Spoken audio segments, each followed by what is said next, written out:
Assalamualaikum, selamat sore Dokter Tovan.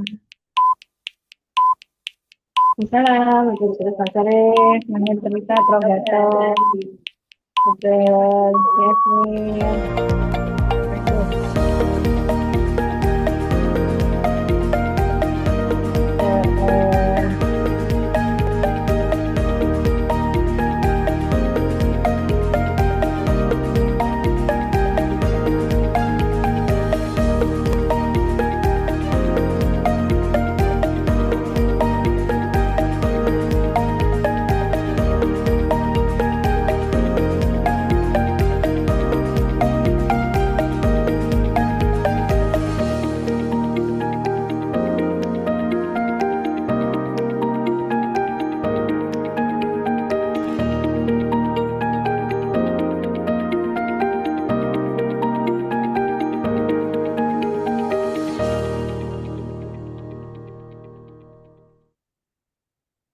Assalamualaikum warahmatullahi wabarakatuh. Selamat sore, salam sejahtera bagi kita semua. Selamat datang di acara ASHOGI seri ke-213, apa saja kutanya Himpunan Onkologi Ginekologi. ASHOGI merupakan webinar online series yang diselenggarakan oleh HOGI yang menjadi wadah diskusi, membahas dan mendiskusikan permasalahan kasus di bidang onkologi ginekologi. Alhamdulillah, senang sekali saya Dewi Tanilasari sebagai MC pada sore ini dapat kembali di layar Zoom Anda. Terima kasih kepada Profesor, Dokter Subspesialis Onkologi Ginekologi, dan Dokter Objin yang ikut serta dan update ilmu di ASHOGI dari minggu ke minggunya. Dalam 60 menit ke depan, kita akan berdiskusi mengenai topik yang sangat menarik, yaitu operasi pada kanker serviks, indikasi, batasan, dan pemilihan modalitas terapi. Sore ini kita akan dimoderatori oleh Profesor Dr. Gatot Nyarumenteng, Spesialis Obstetri Ginekologi, Subspesialis Onkologi, Magister Kesehatan. Beliau merupakan konsultan onkologi ginekologi di Fakultas Kedokteran Universitas Pajajaran, RSUP Dr. Hasan Sadikin, Bandung. Selamat sore, Prof. Selamat sore, Dr. Dewi. Dan selamat bergabung juga kepada Dr. Tovan Widiautami, Spesialis Obstetri Ginekologi, Subspesialis Onkologi. Beliau merupakan konsultan onkologi ginekologi di Fakultas Kedokteran Universitas Indonesia di RSUPN Dr. Cipto Mangunkusumo, Jakarta. Beliau juga merupakan Ketua Pokja Penurunan Kanker Serviks POGI. Selamat sore, dokter.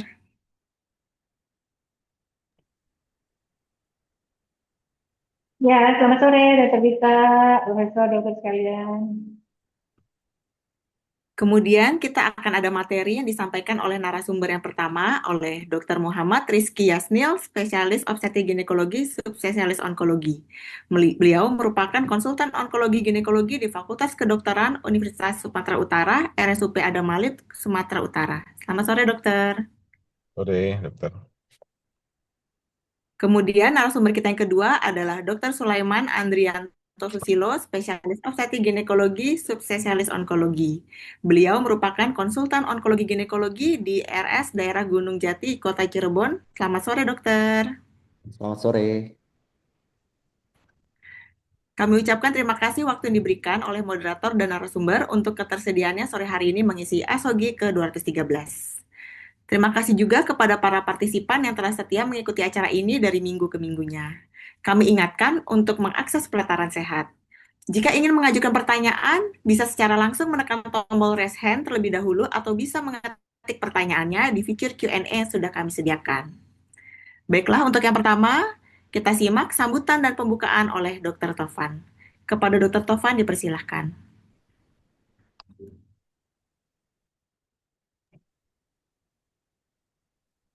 Apakah suara saya jelas terdengar? Izin dokter terdengar, dok? Iya, ini saya lagi orientasi nih. Ya, maaf nih, Muter-muter terus itu. Pusing muter-muter. saya. Ini saya tiba-tiba ditembak ini Prof. Gatot. Maaf ya, maaf. Aduh, maaf nih. Ini saya mau muter lagi ya Allah Robbi. Ini gimana ya? Ya Bismillahirrahmanirrahim. Assalamualaikum warahmatullahi wabarakatuh. Selamat sore, salam hormat, salam sehat untuk kita semua. Yang saya hormati tentu saja Profesor Dokter sekalian, anggota HOGI di seluruh Indonesia dan juga teman-teman sejawat SPOG dari seluruh Indonesia juga yang sudah sekian lama ya betul-betul setia mengikuti acara ASOGI ini. Terima kasih banyak atas segala support dan kesetiaannya ya. Ini Alhamdulillah di sini sudah hadir Prof. Gatot ya, kemudian Dr. Yasmin dan Dr. Sule ya. Mudah-mudahan apa yang kita akan sajikan ini ya dalam seri Asogi 213 ini akan maksimal memberikan manfaat ya. Tentu saya mewakili dalam hal ini Ketua Umum kita Dr. Brahmana yang saat ini sedang operasi masih mungkin operasi yang ke-10 hari ini. Alhamdulillah mudah-mudahan beliau tetap dijaga oleh Allah untuk tetap memberikan pelayanan terbaik ya dan mudah-mudahan apa yang di apa tata laksana untuk pasien-pasien baik semua ya. Nah, dalam hal ini kita seru banget nih Dokter Prof Gatot, Dokter Yasni dan Dokter Sule ya. Luar biasa nih kita bulan ini adalah edisi operasi gitu ya. Jadi bagaimana kita akan mengupas tentang masalah operasi pada kanker serviks. Indikasinya apa ya? Menyikapi perubahan video staging dari 2009 ke 2018 gitu ya. Bagaimana stadiumnya berubah 1B2, 1B1, 1B3 gitu ya. Yang dulu nggak ada, 1B3 sekarang ada gitu ya. Kemudian 3C1, 3C2R gitu kan. Bagaimana apa namanya strategi pembedahannya dan bagaimana kita untuk menghindari multi modalitas treatment ya.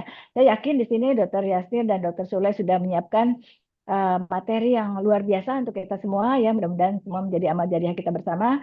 Saya tidak akan berpanjang-panjang, cuma pada intinya dalam hal ini kita harus bersama-sama ya apa menyatakan bahwa kita berperang terhadap kanker serviks karena dinyatakan sejak tahun 2018 WHO sudah mencanangkan bahwa kita akan melakukan triple intervention di tahun 2030 dan mudah-mudahan di tahun kapan Indonesia diprediksi 2076 kita akan eliminasi, sedangkan Kanada saja di 2040 dan Australia di tahun 2035 ya. Mudah-mudahan ini adalah salah satu kita untuk pencegahan tersier ya. Baik, itu saja dari saya. Lebih kurangnya saya mohon maaf. Selamat mengikuti. Barakallah untuk semua profesor dokter sekalian. Salam sehat semuanya. Wassalamualaikum warahmatullahi wabarakatuh. Saya kembalikan kepada MC, Dr. Wita, silakan.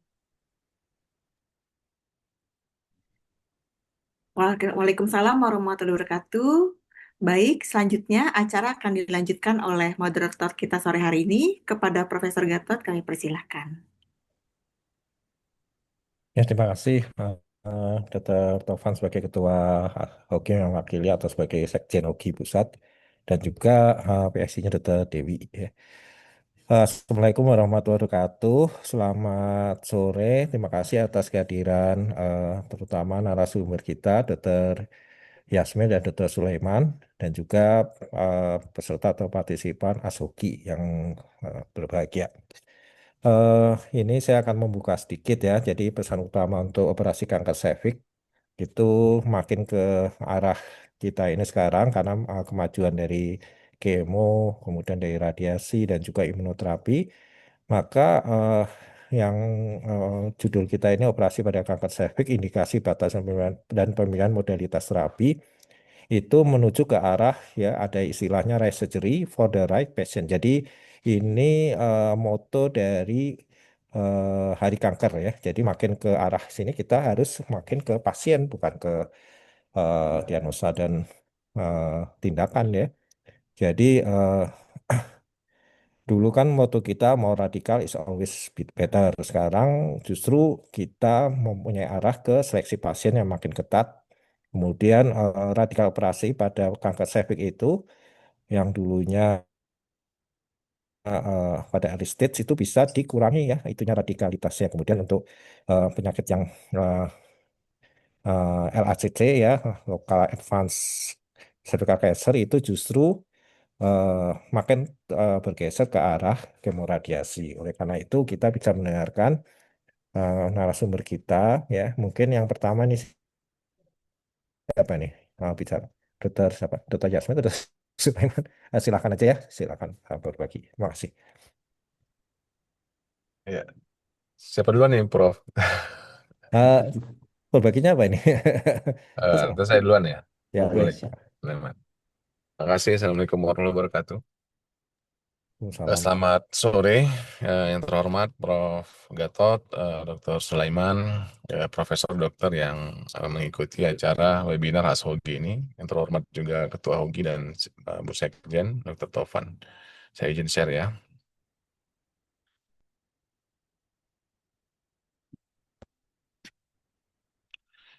Apa presentasi saya sudah nampak, Prof? Jelas.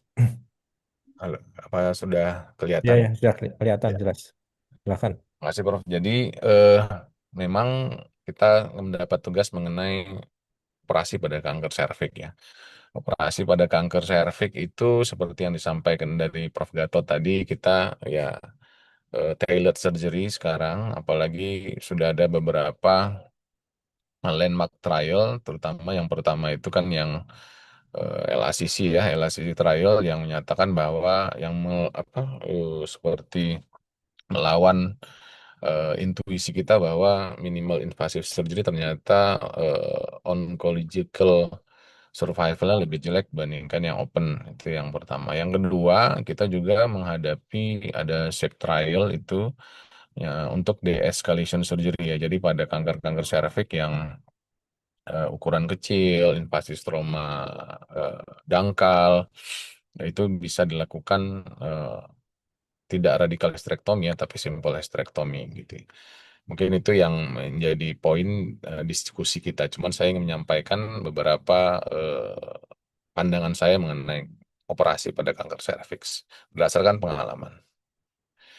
Jadi prinsip basic pada operasi kanker serviks yang saya kumpulkan selama ini, yang pertama adalah meremove semua tumor ya, baik di serviks, vagina, parametrium, bulky lymph node. Eh, Saya mengalami dua fase sebenarnya dalam pengobatan kanker serviks, mulai dari pendidikan sampai menjadi konsultan onkologi. Fase pertama bahwa saya sangat memegang clinical trial ya, di mana kanker serviks dengan bulky tumor di atas 1B3 ya, 1B3 ke atas. Dulu saya yakini ini CCRT dengan artinya kemoradiasi dengan radical surgery sama aja gitu. Bahkan kalau kita lakukan radical surgery dia bisa double treatment. Eh, itu yang saya anut selama ini.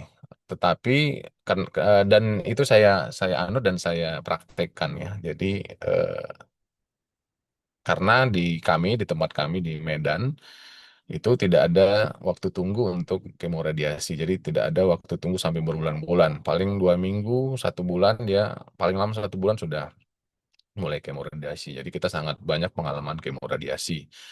Kemudian eh, saya menemukan ada sekitar 20 sampai 30% pasien yang bahkan dengan stadium 1B3 itu ya, atau 1B2 yang gemuk yang saya, nih kalau operasi sulit ini, ternyata resisten radiasi. Jadi saya juga mulai merubah pandangan saya gitu ya. Kemudian saya juga berpraktek di dua tempat yang berbeda populasi pasien ya, yang satu di pasien yang mayoritas BPJS, satu memang yang private, dan dua-dua punya fasilitas kemoradiasi.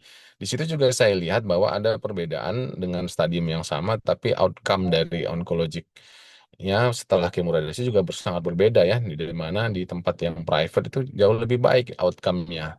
Saya mungkin ini anekdotal ya, anekdotal observation saja, apa mungkin karena pengaruh sosial ekonomi, pengaruh makanan, atau pengaruh yang lain di luar pengaruh tumor atau pengaruh mesin radiasinya, teknik radiasinya. Jadi belum sampai saya eksplor sejauh itu. Cuman ada beberapa perbedaan sehingga mengubah paradigma saya dalam operasi pada kanker serviks. Jadi paradigma pertama saya, selama saya masih bisa operasi dan saya bisa angkat, sekarang saya akan usahakan dia operasi walaupun sulit. Kemudian, ya, jadi basic principle pertama adalah remove all tumors. Yang kedua, free margin. Jadi saya akan selalu berusaha mendapatkan free margin, walaupun marginnya tipis, tidak ada masalah. Selama dia free, maka itu lebih baik. Ketiga adalah survival dan quality of life. Jadi memang survival kalau sudah eh, teman-teman onkologi juga menyadari kalau kanker serviks sudah resisten radiasi itu sudah pasti survivalnya jelek banget dan quality of life-nya juga sangat jauh menurun. Jadi eh, pada pasien-pasien yang bahkan double treatment memang komplikasinya meningkat, akan tetapi komplikasinya hampir treatable semua ya. Akhirnya walaupun mungkin dia perlu stoma, perlu reseksi usus dan anastomosis, tapi rata-rata treatable dengan operasi lanjutan oleh digestif dan lain-lain. Tetapi tetap harus kita consider risk and benefit, jadi survival and quality of life. Tentunya dua-dua menjadi pertimbangan yang penting. Yang keempat, kita punya modalitas terapi apa ya? Modalitas terapinya itu tentu operasi, kemoradiasi, ataupun kemoterapi untuk stadium lanjut. Atau induction kemoterapi, sekarang juga sudah mulai diperkenalkan induction kemoterapi sebelum CCRT. Dan kelima, kita harus tahu tujuan kita untuk operasi itu apa, apakah kuratif, apakah paliatif, atau rehabilitatif. Jadi remove all tumors yang saya maksudkan ini kalau kami dulu diajarin ya memang seradikal mungkin, sebersih mungkin seperti yang Prof. Gatot sampaikan di awal ya. Kita belajar seradikal mungkin dan sebersih mungkin. Jadi kalau ikut eh, klasifikasi mungkin tipe tipe C2 gitu ya, tipe C1, tipe C2. Tipe C2 kita awalnya dulu, tapi habis itu pasien nggak bisa pipis itu sebulan, 2 bulan, bahkan seumur hidup harus pakai kateter, female catheter ya, self catheterization. Tapi sekarang saya eh, memodifikasi operasi, intinya selama marginnya free maka operasinya cukup. Jadi tidak perlu sampai seradikal tersebut. Kemudian itu yang pertama. Yang kedua, kita melakukan staging radiologic staging sebelum operasi. Walaupun pasien itu memang candidate operasi, tapi kita melakukan radiologic staging. Jadi radiologic staging maka KGB bersih, biasanya kita lanjut operasi dan survival juga baik ya. Jadi remove all tumor baik di serviks, di parametrium, di vaginal cuff, KGB. Kalau ada yang bulky ya kita angkat sedapat mungkin. Dan prinsipnya adalah tidak ada sisa sel tumor baik di parametrium, di KGB ataupun di tepi atau margin dari tumor. Jadi free margin yang kalau kita lihat literatur otomatis free margin minimal 2 cm ya kalau dari vaginal margin. Nah, kan tetapi seperti yang saya sampaikan tadi ada perubahan paradigma, ada de-escalation surgery, bahkan minimal margin atau yang penting free margin saja sudah cukup atau close margin juga sudah cukup ya. Terutama yang paling penting itu adalah parametrial margin. Kemudian kita mempertimbangkan survival onkologis. Jadi kalau pada stadium yang memang stadium yang sangat layak operasi, stadium 1B1, 1B2 ya, yang di bawah 4 cm, itu 5-year survival sangat tinggi ya, sekitar 90-94% ya pada stadium tersebut ya. Jadi kalau kita bisa prefer surgery, kita surgery. Bahkan ada penelitian yang tadi saya sebutkan, de-escalation surgery pada SAFE trial tersebut dengan tumor kecil di bawah 2 cm, margin invasi tumor yang dangkal di bawah 10 mm, tidak ada keterlibatan lymph node, itu bisa dilakukan de-escalation surgery dengan simple hysterectomy. Tapi kita memang tetap perlu approach yang hati-hati pada kasus-kasus seperti itu. Yang kedua, kita quality of life pasti kandung kemih harus kita perhatikan. Kalau bisa sedapat mungkin de-escalation surgery. Yang kedua, kalau tidak bisa de-escalation surgery, lakukan nerve sparing. Jadi itu disfungsi dari kandung kemih itu sangat tidak nyaman kalau terjadi. Yang ketiga, fungsi seksual seperti pembendekan vagina. Biasanya kalau pasca surgery dengan pembendekan vagina saja, kalau dengan surgery saja itu rata-rata treatable ya dengan jelly, dengan penggantian hormon, dengan latihan dan lain-lain. Akan tetapi kalau dia dapat double treatment seperti surgery dan radiasi itu yang agak repot dari fungsi seksual. Kemudian fertilitas ya, tracheektomi juga bisa menjadi pilihan untuk kalau pada kasus-kasus yang memang layak ya, yang tumornya kecil, masih stadium 1, tumornya kecil dan memang ada fertility wish pada pasien atau keluarga. Kemudian ada juga beberapa penelitian untuk melakukan sentinel lymph node biopsi ya pada stadium 1A untuk mengurangi komplikasi dari pelvic lymphadenectomy yang sistematik. Tetapi saya belum mengerjakan sentinel lymph node biopsy. Modalitas kita punya operasi, baik itu radikal histerektomi, simple histerektomi, radikal histerektomi tipe A, tipe B, tipe B1, B2, C1, C2, sampai tipe D ya. Tapi tipe D saya belum pernah mengerjakan, biasanya kita mengerjakan tipe B atau tipe C1. Kemudian CCRT pada stadium yang 2B ya, atau memang stadium 2A yang kita tidak yakin bisa free margin, maka kita bisa melakukan CCRT. Kemudian kemoterapi pada stadium-stadium yang memang sudah 4B ya, stadium 4B ya, atau induction kemoterapi pada high risk stadium 3B ke atas bisa lakukan induction kemoterapi. Kemudian NACT, neoadjuvant kemoterapi dulu kami lakukan juga karena keterbatasan dari radiasi, akan tetapi sekarang hampir sudah tidak pernah kami kerjakan lagi neoadjuvant kemoterapi karena CCRT available. Kemudian sebaiknya memang semua kasus dilakukan pendekatan MDT dan dilakukan tumor board. Tujuan terapi harus diingat, setiap kita menterapi pasien harus ada tujuan. Apa tujuannya dari awal, walaupun ini bisa bergeser seiring waktu, apakah kuratif, paliatif, rehabilitatif, evaluasi selalu setiap siklus atau setiap bulan, bagaimana, apakah ada perubahan terapi. Jadi tidak begitu pasien masuk kemoradiasi juga harus kita evaluasi, apakah radiasi ini respon atau tidak gitu ya, apakah ada progresivitas dan lain-lain. Saya rasa itu saja. Terima kasih, Prof. Gatot. Ya, terima kasih Dr. Yasmil. Kita lanjutkan diskusinya dengan Dr. Sulaiman. Nanti untuk tanya jawab sesudah ini. Silakan Dr. Sulaiman. Oke, apakah slide-nya sudah terlihat? Sudah Baik, bagus. terima kasih. Oke, selamat sore pada Prof. Gatot, Dr. Yasnil, dan Dr. Tovan, Dr. Dewita. Ya, izinkan saya untuk membicarakan mengenai indikasi dan pilihan operasi pada kanker serviks. Tadi sudah disebutkan beberapa oleh Dr. Yasnil bahwa ada beberapa pilihan dalam pembedahan pada kanker serviks. Nah, dasar dari yang slide saya ini berdasarkan dari NCCN dan ESGO juga, dan kita akan melihat kira-kira apa saja tindak pembedahan yang dapat dilakukan pada kanker serviks. Tapi konsep awalnya yang harus kita ketahui adalah sebenarnya kita harus tahu bahwa stadium dari kanker serviks itu dulu. Tadi sudah disebutkan bahwa sebenarnya kurang stadium yang akan dioperasi itu kita harus evaluasi. Dia stadium 1, 2, 3 atau 4. Dari stadium-stadium itu yang kita bisa lihat untuk dioperasi itu cuma 1 sampai 2A. Jadi walaupun kadang-kadang kita selalu berpikiran kena parametrium sedikit, kena parametrium yang ini sedikit, itu tidak ada ya. Karena ketika memang sudah terkena ke parametrium dan sudah jadi 2B, sebenarnya untuk saat ini berdasarkan beberapa jurnal dan sudah penelitian dan guideline itu disebutkan bahwa untuk stadium 2B terapinya bukan dengan surgery, tapi dengan harus kemoradiasi. Nah, cuman di sini bisa dilihat bahwa untuk stadium 1 sampai stadium 2A itu memang ada beberapa pilihan. Nah, tapi konsep awal dari suatu surgery itu sebenarnya kita harus bisa lihat juga ini kira-kira pasiennya itu untuk fertility sparing atau yang non fertility sparing. Makanya di NCCN itu sendiri dia dibagi menjadi 2 bagian. Jadi ada yang untuk non fertility sparing dan fertility sparing.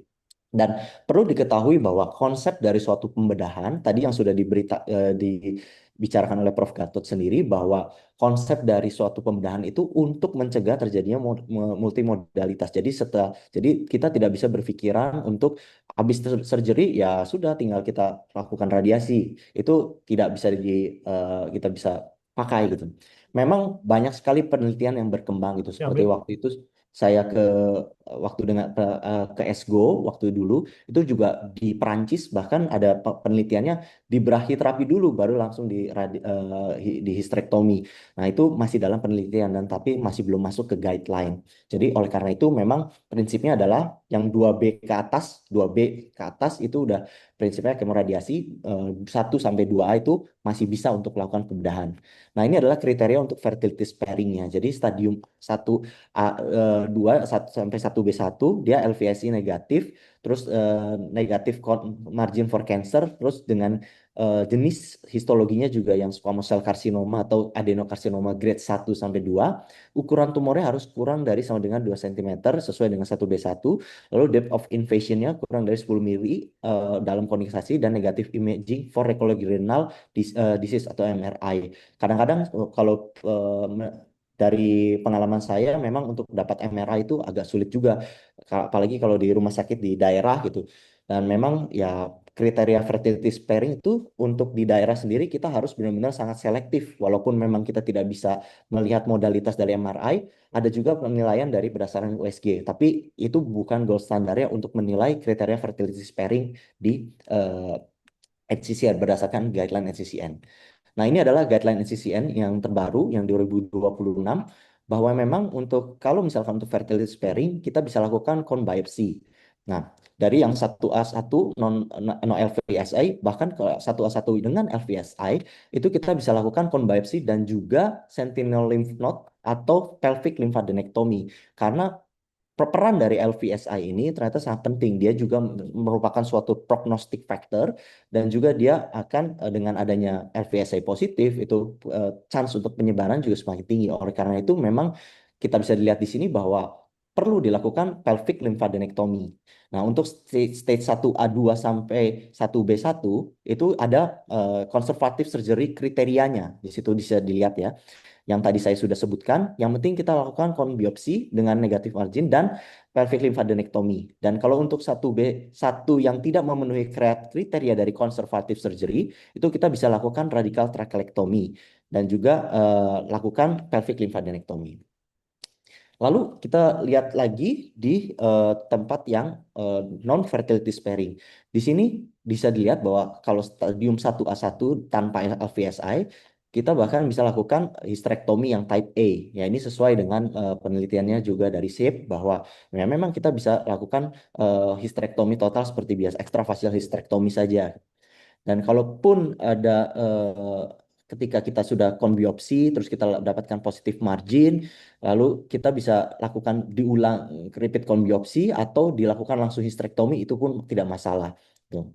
Lalu dengan misalkan dengan 1A1 yang ada LVSA, jadi poin dari dua slide, dua bagian ini sebenarnya kita bisa lihat bahwa ketika sudah ada LVSI, kita memang udah harus lebih berpikir bahwa perlu dilakukan pelvic lymphadenectomy. Sebenarnya konsepnya dari surgery itu seperti itu. Oke, lalu ini adalah jadi dari yang non fertility sparing yang memenuhi kriteria 1A2 sampai 1B1 kita bisa lakukan type A hysterectomy dan pelvic lymphadenectomy. Jadi tetap dilakukan pelvic lymphadenectomy untuk guideline yang 2026. Nah, ini adalah bagian dari BEREC. Bisa dikatakan di sini bahwa kalau misalkan recurrence rate-nya pada 1A1 itu dia itu juga untuk positive nodes-nya itu tuh sangat kecil, sampai dari beberapa penelitian itu cuma 1,2%. Jadi memang untuk 1A1 memang mungkin udah bisa lebih nggak perlu dilakukan pelvic lymphadenectomy. Nah, lalu ini untuk 1B1, 1B2, dan 2A1. Nah, ini ada suatu penelitian, memang saat ini guideline-nya boleh dilakukan boleh dilakukan hysterectomy biasa. Tapi pernah ada penelitian juga di 2017 dikatakan bahwa sebenarnya kalaupun tidak dilakukan radikal, bahkan tidak, ini bukan hysterectomy total biasa, tapi dilakukan radikal dengan radioterapi. Dikatakan bahwa hasilnya juga cukup sebanding itu, bahwa dengan terapi radikal pada radiasi, radikal hysterectomy dan radiasi itu bisa dikatakan cukup sebanding gitu.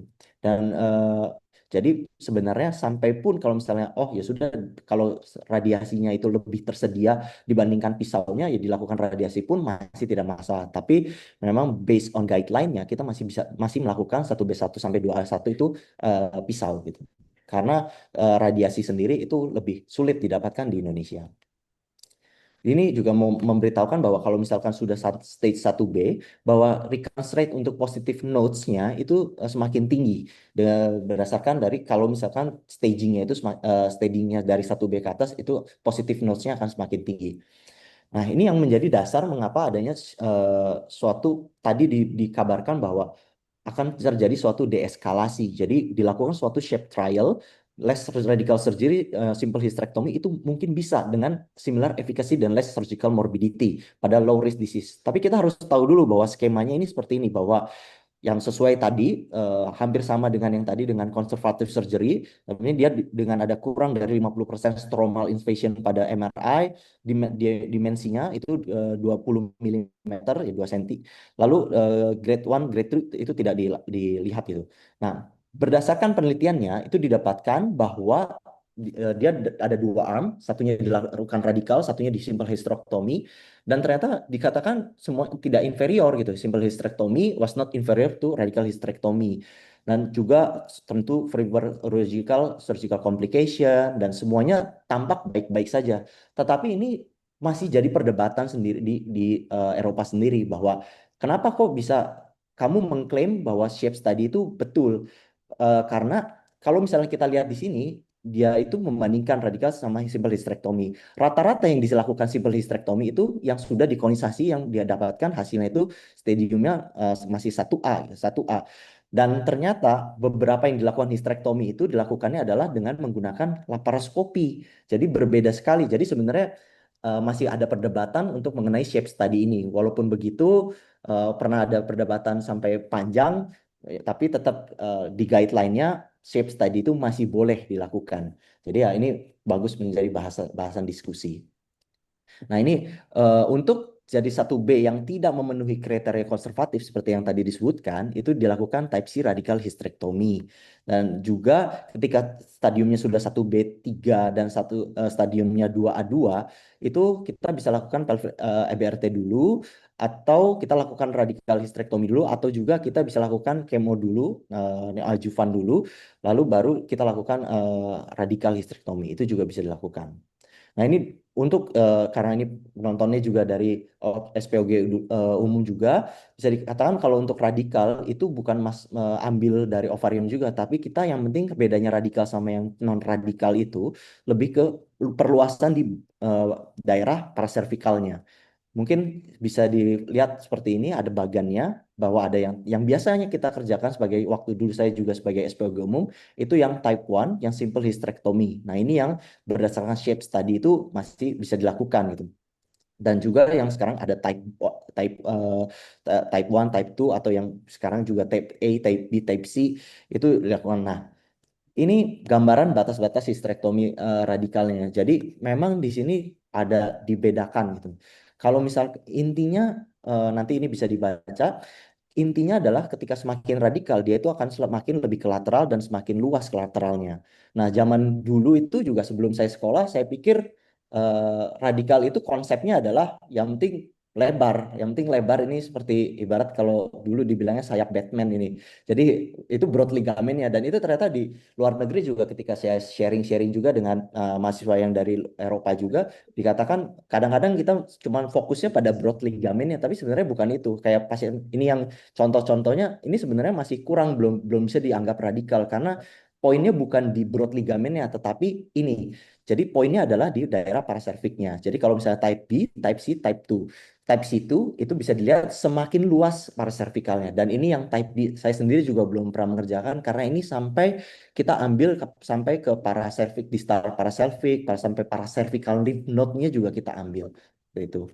Nah, ini sebagai tambahan juga bahwa sebenarnya kan kita tadi sudah tahu indikasinya, pilihan pembedahan. Nah, sekarang aksesnya, apakah lebih baik minimal surgery atau tidak? Tadi sudah disebutkan bahwa kalau penelitian dari large study itu didapatkan bahwa ternyata untuk radical hysterectomy sendiri lebih baik open. Jadi minimal invasif itu sudah beberapa kali banyak penelitian, memang ternyata asosiasinya lebih banyak yang dilakukan radikal. Jadi tidak bisa terlalu radikal untuk pasien-pasien yang dilakukan untuk pasien-pasien yang menderita cervical cancer gitu. Jadi dia akan lebih banyak higher rate of recurrence pada laparoskopi dan lower rate of disease free survival itu.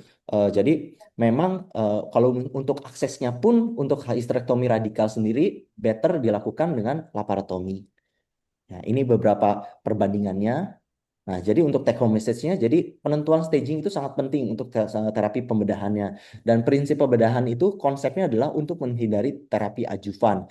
Memang saat ini sudah ada shape study gitu, tapi kadang kita juga harus berpikir jangan terlalu terlalu mentah-mentah bahwa kita harus lakukan self study itu paling aman, tapi kita masih terus mencari. Nah, saat ini yang masih menjadi guideline self study masih boleh dilakukan pada yang sesuai dengan meet the surgery kriteria tersebut. Nah, untuk fertility sparing sendiri itu juga ada beberapa ketentuan yang berlaku yang tadi sudah disebutkan. Itu saja mungkin dari saya. Terima kasih, dokter. Terima kasih, Prof.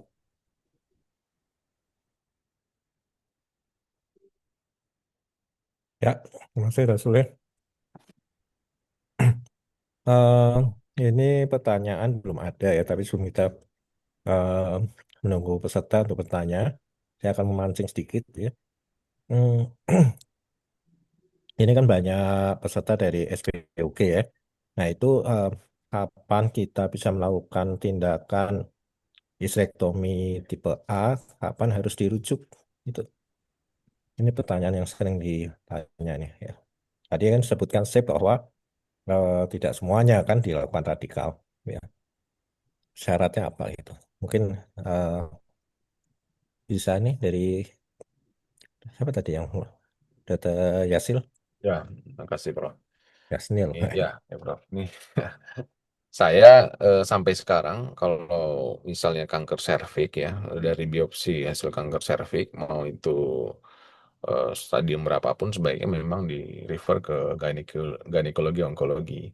Walaupun misalnya tadi ada pertimbangan dari SAFE trial dengan beberapa kriteria ketat tadi, otomatis itu kan sangat seleksinya sangat ketat, Prof. Jadi sebaiknya kalau sudah kanker serviks, sudah ada invasi stroma, sebaiknya di refer ke gynekologi onkologi untuk treatment selanjutnya menentukan apa dan bagaimana.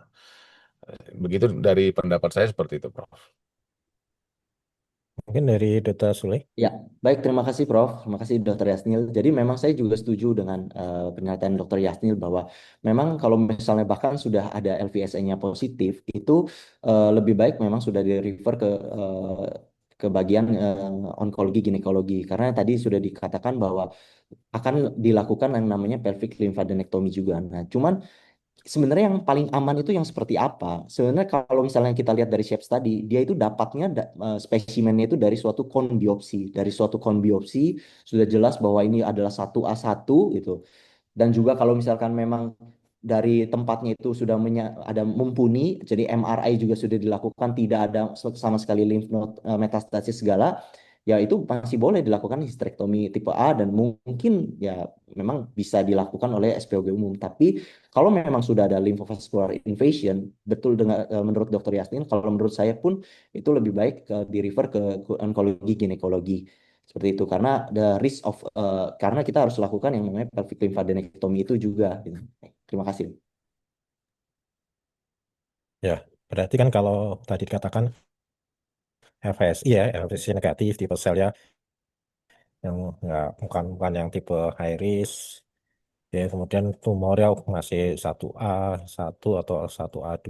Ya, 1A2 aja masih bisa sebenarnya nggak selalu tipe tipe 2 tipe apa?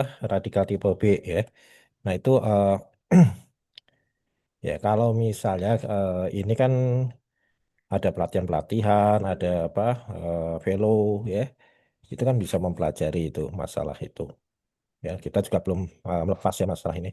Tapi ya sebaiknya kalau memang dia tipe 1A1 dengan negatif semua, ya mungkin bisa ya dilakukan.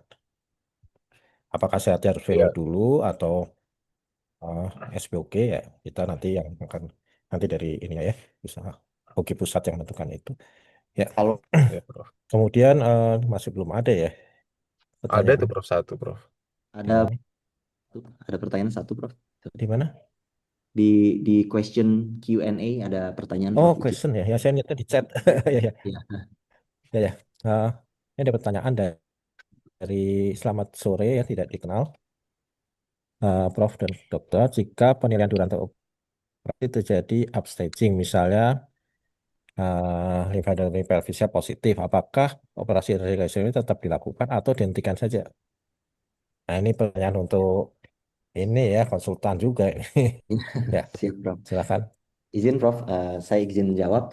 Jadi memang ada penelitian bernama ABRAX tadi, jadi Abdominal Radical Hysterectomy. Jadi kalau ketika pada waktu dilakukan operasi kita sudah menilai dan ternyata ada pembesaran, sebenarnya yang harus dilakukan adalah di VC dulu. Jadi pembesaran itu kita pastikan dulu memang adalah suatu eh, metastasis atau bukan. Jadi setelah kita pastikan itu adalah suatu metastasis dan ya kita memang secara teori dari ABRAX tadi lebih baik dihilangkan karena overall survivalnya itu nggak akan berbeda gitu. Jadi kalau untuk menjawab ini, ketika ada upstaging, pelvic lymph node-nya positif, pelvic lymph node-nya di VC dulu. Kalau di VC hasilnya memang positif metastasis, baiknya kita abandon radical hysterectomy-nya lalu lanjut untuk kemoradiasi. Begitu Prof dan Dokter. Terima kasih. Ya, Ya mungkin ada jawaban lain ya dari Prof, saya mungkin punya pendapat berbeda ya Prof. ini Jadi dari memang jauh ya. Ya, izin ya Prof. ada ya ada. Halo? Ya, silakan. Ya, Ya, sorry tadi mungkin putus-putus. Ya Jadi DBS nih. Ya. sebagaimana yang saya sampaikan tadi, saya punya dua paradigma yang berbeda, mulai dari awal setelah tamat sampai sekarang sudah cukup lama ya, terutama dan pasien saya mayoritas BPJS ya. Jadi saya punya prinsip selama as long as I can remove, saya remove, Prof. Jadi walaupun sekarang stadium 1 B3 bulky, tetap selama saya bisa remove, saya bisa operasi, saya akan operasi dengan menjamin ya margin margin dari operasi tersebut. Karena kita akan meniadakan resistensi radiasi pada tumor tersebut ya, karena cukup tinggi juga resistensi radiasi.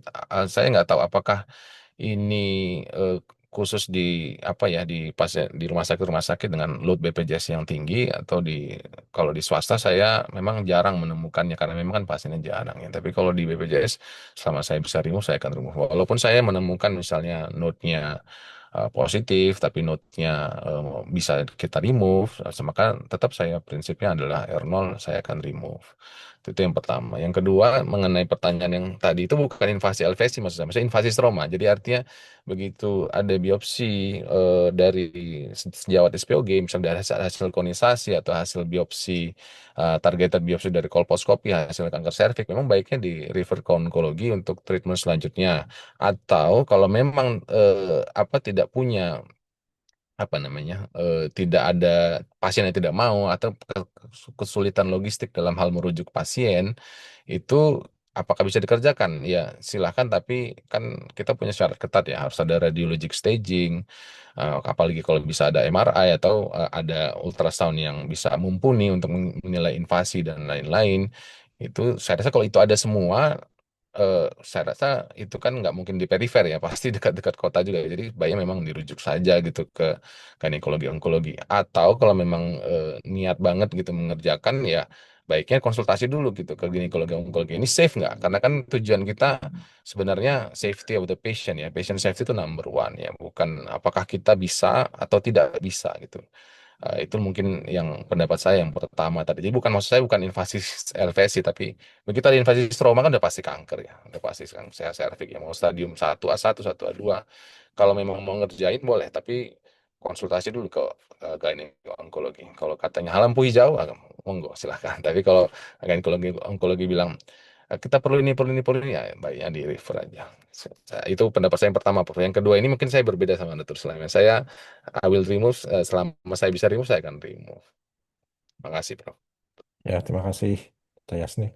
Memang semua itu kan tergantung dari kemampuan ya, kemudian alatnya sendiri, rumah sakitnya sendiri, biaya, ekonomi, BPJS. Itu semuanya kita perhitungkan yang nanti kita akan membuat clinical pathway ya di rumah sakit tersebut. Jadi dari sana kita bisa berpatokan. Hanya semuanya itu kalau kita melakukan seperti dokter Sule begitu positif ya itu di, di stop operasinya itu juga nggak masalah ya asal sesuai dengan ini ya dengan patuhi kita ya karena kan kita tahu sendiri kalau dilakukan radiasi dengan double ya dengan operasi mobilitasnya makin tinggi ya tapi juga ada alasan lain Dr. Yasnil ya mungkin lebih baik kalau misalnya ada bulky ya kita ketemu angkat semuanya ya mudah-mudahan aja jadi bagus ya. Ya, tapi itu memang tetap multimodalitas ya. Setelah itu Betul. harus radiasi juga. Iya, Prof. Ya, ya ada pertanyaan lagi nih? Belum ada ya. Saya yang mau menanyakan tadi tentang fertilitas ya, fertility sparing. Nah ini apakah bisa ya pada radikal pada CA cervix itu pada stadium stadium berapa bisa dilakukan fertility sparing ya. Kemudian tindakannya apa itu? Ya untuk dokter tadi siapa Baik, ya? terima kasih Baik, Prof. Ya, Ya, ya, saya. ya, Baik, untuk fertility sparing sendiri, dia memang konsepnya adalah dia boleh pada stadium 1A1 berdasarkan NCCN guideline, itu 1A1, 1A2, sampai 1B1. Bahkan stadium 1B1 yang tidak memenuhi kriteria konservatif surgery juga boleh dilakukan fertility sparing, yaitu radical trachelectomy. Tapi sisanya ketika dari stadium 1A1 sampai 1B1 yang memenuhi konservatif surgery kriteria itu bisa dilakukan cone biopsy, konisasi, dan juga tapi kalau pada LVSA positif itu harus dilakukan pelvic lymphadenectomy. Jadi kadang-kadang kan kita lupa ya mungkin cuma konisasi saja tapi kita nggak lihat lymphadenectomy yaitu kalau tidak sesuai dengan guideline. Tapi kalau misalnya sisanya ketika 1A1, 1A1 dengan LVSA, 1A2 sampai 1B1 itu bisa dilakukan konisasi dan juga untuk biopsi ya. Lalu untuk 1B1 yang tidak memenuhi conservative surgery kriteria atau 1B2 yaitu maksimalnya itu 1B2 bahkan selected cases 1B2 karena padahal 1B2 itu kan pasti lebih dari eh, lebih dari dua gitu. Jadi itu dilakukan oleh radical trachelectomy. Tapi kalau yang saya baca memang masih bisa dilakukan, tapi jangan lupa kalau pada LVC positif dilakukan pelvic lymphadenectomy. Seperti itu, Bro. ya. Ada tambahan, Dokter Yasnil? Nggak ada, Prof. Ya, Ah, ya pas. kita tuju aja ya. Mungkin Ya, ada beberapa yang mungkin dia 1B2 itu ya masih bisa, tapi kan harus terpilih ya, benar-benar terpilih.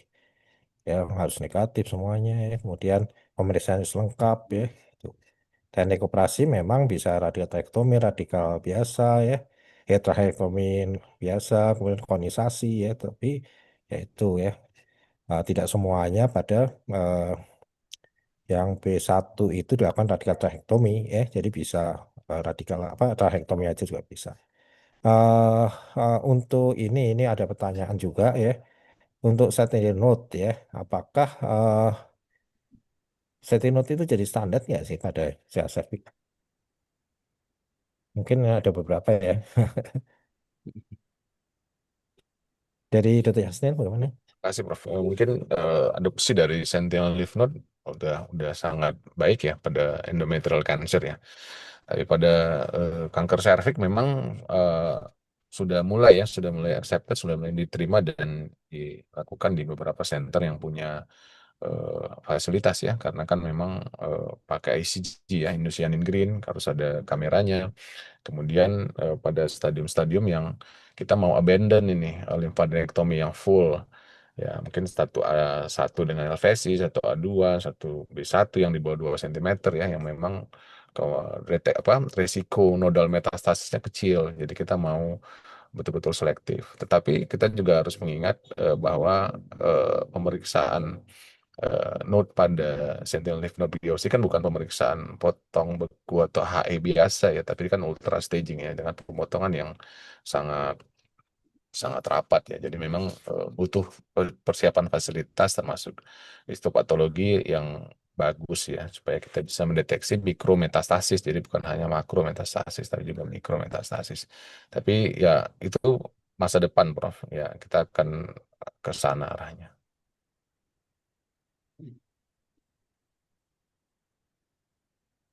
Ya, Ya, terima kasih Dr. Yasnil. Kemudian ada pertanyaan lagi pada kanker serviks, apakah ada juga stagingnya nggak pada kanker serviks, Dr. Suli? jadi kalau untuk baik Prof, terima kasih. Tadi menambahkan juga memang ya Sentinel Node itu sudah sekarang memang sedang booming ya dan memang sebenarnya sudah lama dan ada studinya ada Senti X itu studinya. Jadi memang kita sentinel node itu fungsinya untuk supaya kita tidak melakukan limfadenektomi yang berlebihan itu.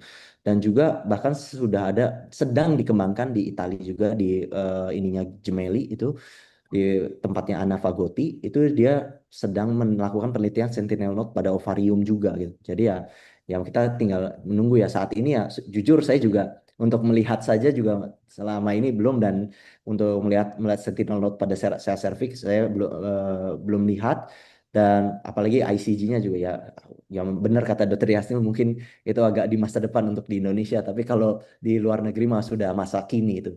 Nah, oke, selanjutnya untuk pada kanker serviks, apakah ada surgical staging? Jadi untuk kanker serviks sendiri kita masih ada juga namanya clinical staging. Clinical staging dari awal, jadi kita melakukan pemeriksaan itu diperiksa. Lalu ada juga radiological staging. Jadi setelah kita melakukan pemeriksaan, kita lakukan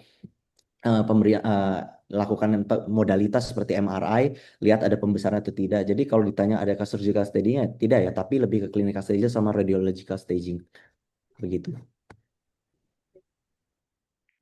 Ya, ada tambahan Dr. Yasni? Nggak ada, Prof. Udah pas, Prof. Ya, setuju aja ya. Ini question and answer sudah ya. Ini jamnya masih ada waktu ya. 10 Ada menit 10 lagi. menit lagi. Ah, sementara pertanyaan belum nambah ya. Hmm. Ya, ini tadi kan Dr. Yasnil, ya jadi yang bertanya saya terus ya. Tadi mengatakan bahwa kita di daerah ya lebih dominan operasi ya, deh. Meskipun 1B3 dilakukan ya 2A2 ya. Nah ini kalau ada pertanyaan terbalik ya, kapan operasi justru bukan pilihan terbaik? Ya, jadi radiasi yang dilakukan kan ini banyak sekarang radiasi itu radioterapi sudah berkembang ya di rumah sakit daerah ya bahkan yang ada SPG biasa ya dengan radioterapi ya radiat onko radiasi ya yang ingat onkorat. Nah itu jadi mungkin jadi pertanyaan juga ya kapan dirujuk ke SPG misalnya di kota A kota B yang jaraknya ya seJakarta 200 kilo ada onkolognya tapi di kota yang dia tinggal ada onkorat ya kapan dirujuk ya apakah bisa semua stadium diradiasi ya, Ya, mungkin ya, kalau ada ongkorat, ya ada fasilitas radiasi. Kemudian pilihannya apakah pasien kanker serviks ini kami langsung radiasi atau kami refer kayak gitu maksudnya, Prof. Ya, artinya opsi onkologi tidak ada di daerah tersebut ya, Prof. Mungkin skenario ini agak agak langka berarti, Prof. Karena memang ongkorat lebih jarang dibandingkan kita ya, Prof. Satu, yang kedua, saya percaya bahwa memang apapun ceritanya kanker serviks yang staging itu harus kita, Prof, harus gani ke onkologi gitu ya. Baik itu clinical staging maupun radiological staging gitu ya. Karena pengalaman-pengalaman kita ada pasien-pasien yang langsung di refer dari SPOG ke stadium 3B gitu ya ke radioterapi, kemudian kontrol baliknya ke kita gitu setelah selesai semua. Itu makanya saya bingung. Ini benar-benar 3B atau enggak? Karena betul-betul clear gitu, betul-betul clear tidak ada tumor sama sekali. Apa memang benar ini 3B? Jadi saya nggak bisa bilang sama pasiennya ini ya saya ngasih kabar gembira aja sama pasien bahwa ini ya Anda completely apa namanya ke clinical complete response, tapi kan apakah memang dulu sebelumnya 3B juga saya bingung karena setahu saya 3B pun agak berat juga sampai sebersih itu gitu ya untuk diradiasi. Tapi itu pengalaman-pengalaman yang membuat saya sebenarnya memang harus harus kaptennya dari awal kalau udah kanker serviks kalau kita cerita patient safety dan patient survival harus gani onkologi. Itu dia, Prof. Kemudian mengenai pendapat saya tadi yang agak berbeda sedikit itu karena pengalaman kita juga bahwa banyak pasien yang resisten radiasi dan resisten radiasi itu jadi awal-awal dulu itu saya 1B3, 2A bulky obesitas yang saya malas operasi ya, Prof. Jadi karena akan sulit kita lanjut radiasi. 30%-nya resisten radiasi dan di akhir itu saya menyesal, Bro. Saya menyesalnya artinya kenapa nggak saya angkat dulu ya. Nah, gitu itu yang membuat saya jadi merubah paradigma saya, Bro. Makanya saya bilang tadi walaupun dia dapat modalitas yang double Kita dan radio onkologi itu kalau dia sudah dioperasi, sudah tidak ada tumor di serviks ya, di vagina, di parametrium, dia bersih secara radiologi, dia akan mengurangi dosisnya, Prof. Dosis dia akan kurangi, dia akan tailor dengan apa vaginal brachytherapy, dia akan tailor semua itu sehingga kemungkinan efek sampingnya juga kecil ya, Prof. Jadi dan kalaupun terjadi efek samping dia eh, treatable, treatable rata-rata kan eh, apa kualitas radiasi dan lain-lain itu rata-rata treatable, Prof. Itu yang bila dibandingkan pasien-pasien yang resisten radiasi. Itu udah seperti yang saya bilang tadi, itu agak berbeda saya paradigma saya sekarang karena tapi itu anecdotal observation, Prof. Saya tidak punya data, saya tidak punya yang saya kumpulin gitu, yang saya saya analisis ya, tapi berdasarkan experience. Makasih, Prof. Ya, terima kasih Dr. Yasnil. Dari Dr. Sulih, bagaimana? Ini yang di daerah nih, Baik, Prof. Betul, Dr. Prof. Sulih. Jadi kalau Sulih. kalau saya lihat memang sebenarnya jadi suatu masalah gitu. Kadang-kadang kan kita itu bertindak semua sesuai guideline gitu. Bahkan ini kan pilihannya gimana nih kalau kalau saya tadi yang tangkap juga dari Prof Gatot, gimana misalkan ada ya stadiumnya sudah 2B gitu. Tapi kita tidak punya modalitas untuk radiasi atau untuk radiasinya apalagi kalau di daerah saya itu di kuota sampai ya tetap aja antrian sampai 6 bulan sampai setahun juga bisa gitu. Tapi apakah benar kalau kita melakukan kita radikal aja gitu sambil menunggu terus ya silakan di abis itu sembari menunggu kan dikirim gitu. Nah, saya baca dari guideline ESGO yang terbaru juga mengenai stratified guideline yang maksudnya jadi pada negara-negara yang developed countries mereka itu buat sebenarnya untuk terapi pembedahan masih tidak ada perubahan nih. Karena memang tetap mereka berprinsip 2B tetap harus dapatnya kemoradiasi bukan dibedah gitu. Ya, jadi tapi ya sejauh ini sih yang guideline yang kita percayakan masih pakai yang guideline yang ESGO dan NCCN. Jadi masih belum bisa dilakukan gitu. Kecuali ya karena ini kan pasti dan tadi betul kata Dokter Yasni lebih banyak mungkin jumlah ongrat itu lebih sedikit bahkan yang punya yang linak dan brahiterapinya itu lebih sedikit lagi gitu. Jadi untuk punya radiasi eksterna dan brahiterapinya itu lebih sedikit lagi. Jadi ya tentu akan lebih sulit dan mungkin bisa kita bikin penelitian gitu bahwa kalau di yang benar-benar developed country seperti Indonesia ini apa mungkin ada pertimbangan operasi pada yang stadium 2B gitu lalu di sembari menunggu biar nggak terlalu menjalar lah ibaratnya jadi nanti terus Maksudnya, diradiasi maksud saya bukan 2B tadi, ini yang maksud Prof. Gatot sama saya kayak yang bulky ya, yang satu b yang tiga bulky sama ya. 2A ya. Oh Kalau 2B saya rasa saya pun nggak mau operasi, saya ya. radiasi itu. Ya, Yang salah soalnya satu b soalnya tiga di yang di daerah yang banyaknya begitu dok. Jadi oh banyak yang kan di yang 2B juga menunggunya tuh dikerjain lama. ya. Menunggunya lama loh. Jadi benar-benar tidak Oh, bisa ya tidak ada brahiterapinya, tidak ada radiasinya gitu. Jadi kan kita ya serba salah sementara guideline-nya bilangnya begitu, tapi ya kita nggak bisa melakukan seperti yang harus sesuai guideline. Jadi ya mungkin ya kita bisa ada penelitian atau tapi tentu itu akan bermasalah sama etik sih Prof. Jadi ya agak sulit Prof. Ya. Ya, terima kasih Dr. Sulih, Dr. Yasnil. Mungkin ya jawabannya kita kan di rumah sakit ada tadi ya, ada harus bikin clinical pathway ya, kita SOP-nya dibikin ya. Kalau enggak kita tetap salah apapun yang kita lakukan. Ya, betul. kalau 3B kita akan operasi, Ada pasiennya tahu lu PPK-nya, Prof. apakah iya, medsos kan udah ada di mana-mana.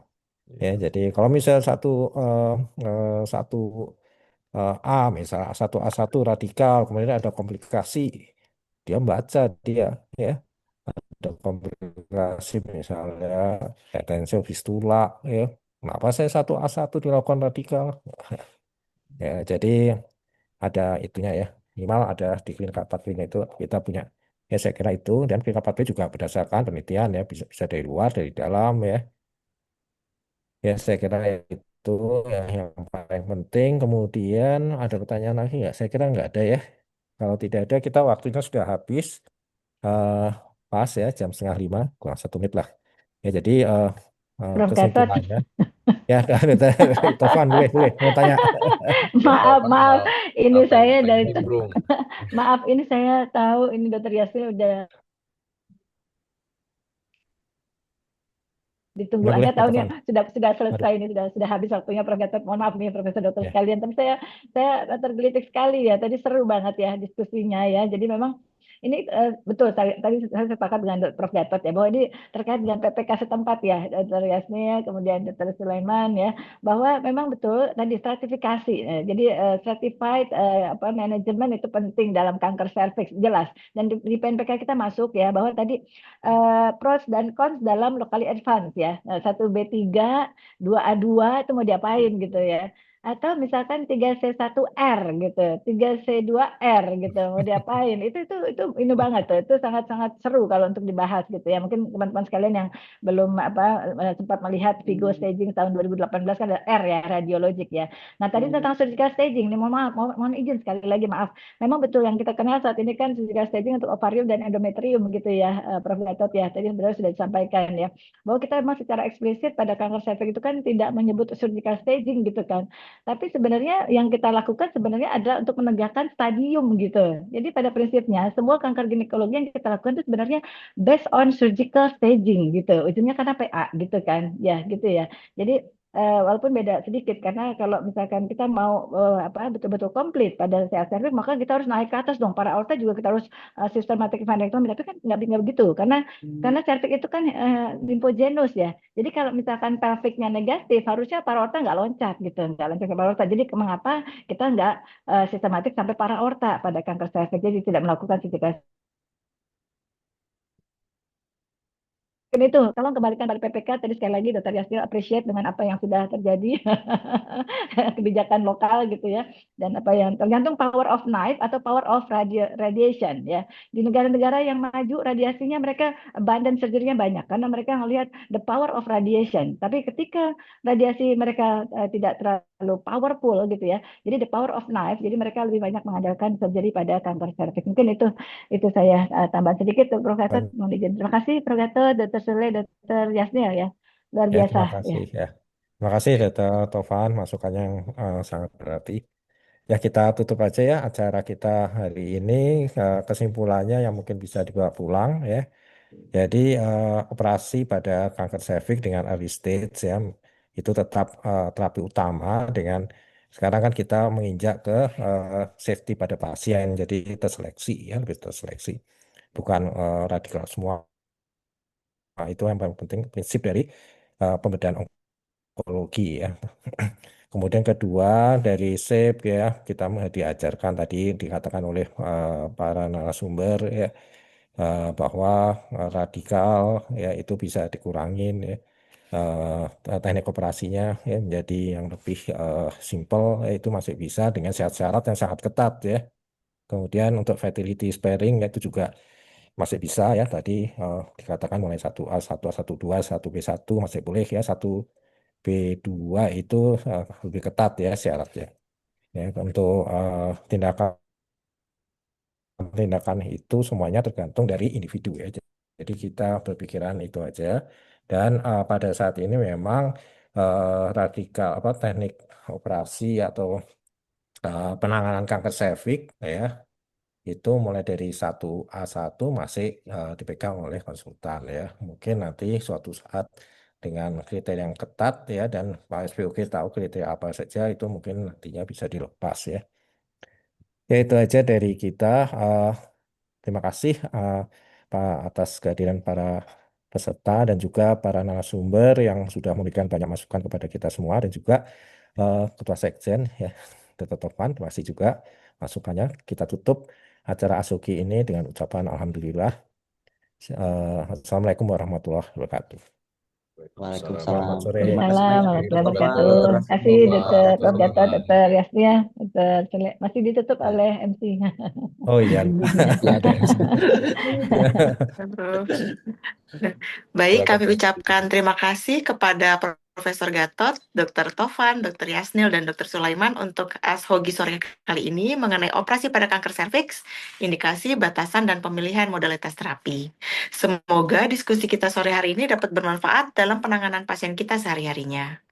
Tidak terasa saat ini kita berada di akhir rangkaian ASHOGI ke seri 213. Terima kasih kami sampaikan kepada para guru besar, dokter subspesialis onkologi ginekologi, dan dokter obgyn yang ikut serta dalam acara sore hari ini. Saya ingin mengingatkan untuk para peserta agar dapat menyelesaikan pembelajaran di akun Pelataran Sehat yang ditunggu hingga hari Jumat. Bagi yang terlewat atau ingin menyimak kembali, maka Ashogi seri kali ini dapat diakses di akun YouTube kami. Izin kami mengingatkan untuk ikut serta dalam Ashogi selanjutnya, yaitu seri ke-214 minggu depan, karena akan mengupas topik yang tak kalah menarik, yaitu mengenai peran pembedahan pada sarkoma uteri. Akhir kata, mewakili panitia, kami mohon maaf ya sebesar-besarnya jika ada kekurangan selama berlangsungnya Ashogi kali ini. Saya tutup pertemuan sore hari ini. Terima kasih. Wassalamualaikum warahmatullahi Udah wabarakatuh. difoto belum? Terima kasih, Prof. Waalaikumsalam. Waalaikumsalam. Terima kasih, Dok. Foto banyak. Kasih Profesor dari Yasmin. Yo, pamit ya. Terima kasih. Amit, amit.